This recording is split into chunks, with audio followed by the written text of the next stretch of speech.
கதைகள்.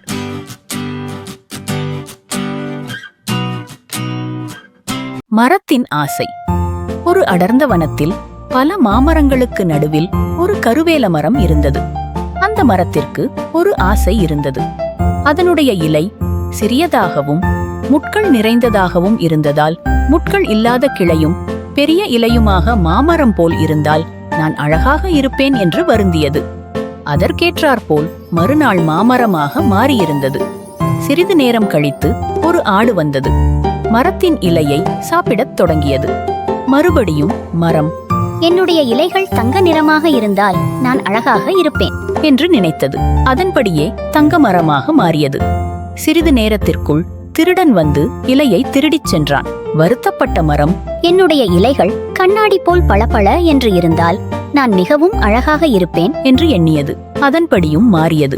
புயல் காற்று வந்து கண்ணாடி இலைகள் நொறுங்கியது. உண்மையை உணர்ந்த மரம், நான் முன்பு போலவே முட்களோடு சிறியதாக இருந்தால் எனக்கு யாரும் தீங்கு செய்ய மாட்டார்கள் என்று எண்ணி வருந்தியது. மறுநாள் பழைய கருவேல மரமாகவே மாறியிருந்தது. அதுதான் அந்த மரத்திற்கு மிகவும் மகிழ்ச்சி மிகுந்ததாக இருந்தது. நீதி: பேராசை பெருநஷ்டம். குழந்தைகளே, இதிலிருந்து நாம் தெரிந்து கொள்ளும் நீதி என்னவென்றால், பேராசைப்படக்கூடாது. பேராசைப்பட்டால் உள்ளதையும் இழந்து வருத்தப்பட நேரிடும். நம்மிடம் உள்ளதை வைத்து மகிழ்ச்சியோடு வாழ வேண்டும். முயலும் ஆமையும். காட்டில் ஒரு முயல் இருந்தது. முயல் தண்ணீர் குடிக்க குளத்திற்கு சென்றது. அக்குளத்தின் அருகில் முயல் ஆமையை பார்த்தது. ஆமையிடம், நம் இருவருக்கும் ஓட்டப்பந்தயம் வைத்துக் கொள்வோமா என்று கேட்டது. சரி என்று ஆமை முயலின் சவாலை ஏற்றுக்கொண்டது. முயலும் ஆமையும் ஓட ஆரம்பித்தனர். முயல் வேகமாக தாவி தாவி ஓடியது. ஆமை மெதுவாக ஊர்ந்து பின்னால் வந்தது. முயல் ஆமையை கடந்து வெகு தூரம் சென்றது.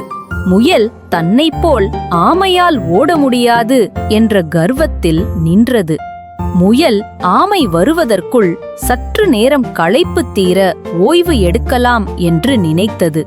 முயல் பந்தயத்தை மறந்து ஒரு மரத்தடியில் நன்கு தூங்கியது.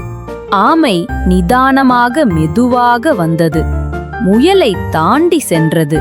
முயல் கண்விழித்து பார்த்தபோது ஆமை எல்லைக்கோட்டை நெருங்கிச் சென்று கொண்டிருந்தது.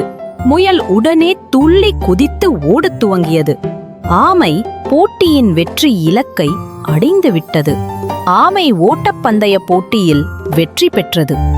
கருத்து: நாம் பிறரை தாழ்வாக எண்ணிவிடக் கூடாது.